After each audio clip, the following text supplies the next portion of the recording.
Blaise Pascal nous dit, enfin nous a dit, parce que bon, c'est vrai que ça fait un petit moment qu'il nous dit plus grand chose, il nous a dit que dans le doute, il est plus rationnel de croire en Dieu. Et oui, parce que si tu crois en lui et qu'il existe, bah c'est le jackpot, tu vas au paradis. Alors que si tu crois pas en lui, ça va le vexer le gars, parce que bon bah oui, il est tout seul là-haut, il a pas d'amis, donc bon bah le mec a un peu des carences relationnelles. Et si tu le vexes, bah il t'envoie en enfer. Ah oui, oui, oui, il est comme ça le gars, il n'y a pas de demi-mesure, de je te donne une deuxième chance. Ah non, la moindre contrariété, il est susceptible, il t'envoie en enfer. Alors que s'il n'existe pas, bah que t'y crois ou non, après la mort, c'est rideau. Du coup, si tu crois en lui et qu'il n'existe pas, bah t'as rien à perdre. Alors que s'il existe, bah t'as énormément à gagner.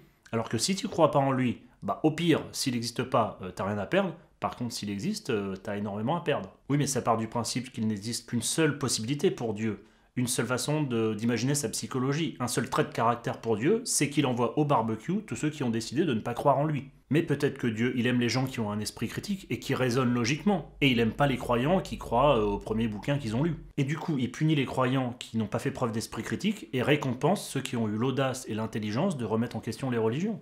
Peut-être que le gars, il nous teste, il nous envoie des petites histoires comme ça sur Terre discretos pour voir qui mord à l'hameçon et qui fait preuve d'esprit critique. Parce que son but, c'est de créer des êtres capables de réfléchir par eux-mêmes. Et donc pour vérifier ça, il fait des tests, des petits réglages, des brouillons, quoi.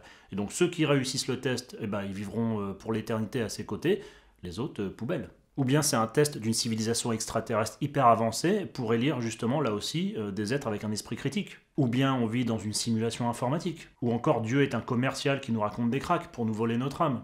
Ou bien un mec avec des bonbons qui veut nous ramener dans une camionnette pour des projets... Bref, contrairement à ce que présuppose Pascal, il y a une infinité de possibilités. Et à défaut de preuves, la théorie comme quoi Dieu punit les gens qui n'ont pas la foi et la théorie qui dit que Dieu punit les gens qui n'ont pas l'esprit critique sont, à bon sens, deux théories équiprobables, c'est-à-dire quasiment nulles.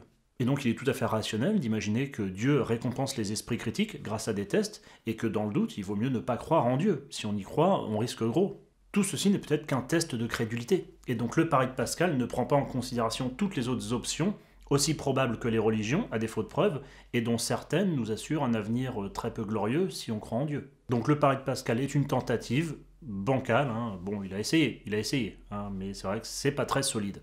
Voilà, Blaise Pascal, ça c'est pour ton petit cul.